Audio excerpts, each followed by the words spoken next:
عورت کی خواہشات کو قربان کر دینا، اس کی آواز کو عزتوں کی چٹان میں دفن کر دینا ہمارے لیے باعث فخر ہوتا ہے۔ کب کہتی ہوں برائی کے ساتھ کھڑا ہونا عورت کی آزادی ہے۔ آزادی مطلب کسی شہزادی کا خواب۔ وہ ڈاکٹر بننا چاہتی ہو، آس پاس کے لوگ آواز کسنے لگیں۔ بیٹی کو 4 دیواری میں بند رکھنے کی بجائے کم بخت باپ پڑھا رہا ہے، رشتہ دار تہمتوں کے منہ کھول دیں۔ بیٹی بے گناہ بھی ہو پھر بھی اس قدر طنز و زیادتی کی جاتی ہے۔ بیٹی کی ڈاکٹری کی کتابیں باپ پرانی الماری میں چھپا کر ماں سامنے بیٹھی بیٹی سے کہہ رہی ہوتی، بس اب فلاں بن فلاں کا رشتہ آیا ہے، فلاں تاریخ کو نکاح ہے۔ بیٹی خاموش، بالکل خاموش۔ لبوں کو انگاروں کے دھاگے سے سلائی کر دیا جاتا ہے۔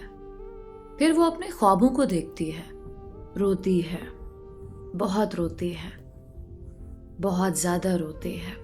لیکن وہ رونا خاموش چیخوں کی آغوش میں، کوئی سن نہیں پاتا، کوئی سمجھ نہیں پاتا۔ سرخ جوڑا سامنے رکھا جاتا ہے، پھر نظر اٹھا کر دیکھتی ہے اپنی کتابوں کو۔ کالج کے وہ لیکچر یاد آتے ہیں، جب تم پڑھ لکھ کر کامیاب ہو جاؤ گی پھر تم اس معاشرے کے لیے مثال بن جاؤ گے، بہت سی لڑکیوں کا سہارا بنو گی۔ لیکن وہ 1000 رشتوں میں خود بھی سہارا ہوتی ہے۔ رخصتی سے پہلے آخری نظر خوابوں کی جانب، جس بیگ میں کالج کے کینٹین سے لیس لانٹی کبھی سموسے ڈال کر لاتی تھی۔ وہ بیگ کوڑا دان کے پاس پڑا تھا۔ کتاب کے پہلے صفحے پر لکھا ہوا ڈاکٹر فلاں بنت فلاں، ڈاکٹر کا لکھا ہوا مدھم سا لفظ۔ آنسو کا ایک قطرہ اس پہ گرا اور ہمیشہ کے لیے لفظ ڈاکٹر بیگانہ سا خواب بن گیا۔ ایک لڑکی با پردہ، با حیا، آنکھوں میں شرم، لاج، نگاہ غیر کی جانب کب اٹھی اس کی کبھی؟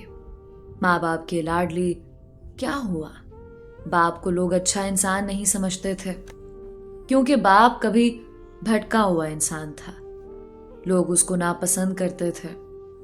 لیکن بیٹی کی پیدائش کے بعد وہ یکسر بدل چکا تھا۔ اب اس نے سارے وہ کام چھوڑ دیے، وہ نماز پڑھنے لگا۔ بیٹی اب 15 سال کی ہو چکی تھی۔ بیٹی گھر سے باہر نکلتی تو لوگ بری نگاہ سے دیکھتے۔ بے غیرت باپ کی بد نسل بیٹی، لوگ منہ پہ تو نہ کہتے تھے لیکن وہ محسوس کر سکتی تھی لوگوں کے لہجے۔ باپ بیمار رہنے لگا، اب عمر کا وہ حصہ آن پہنچا تھا، یہاں زندگی کی کشتی ڈگمگا رہی تھی، کنارہ بہت دور رہ چکا تھا، ایک طوفان سامنے تھا، کسی بھی لمحے وہ طوفان موت بن کر ہمیشہ کے لیے گہرائیوں میں سلا دیتا۔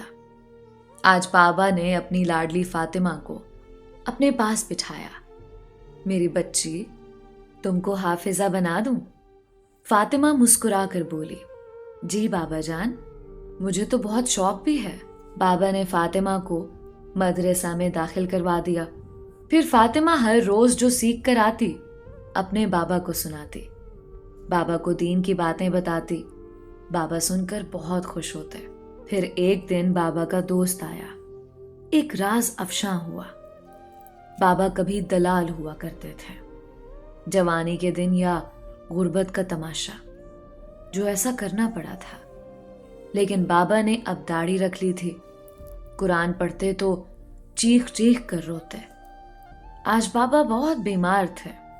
ادھر فاطمہ نے آج مکمل حفظ کر لینا تھا اور حافظہ بن جانا تھا، آخری سبق تھا۔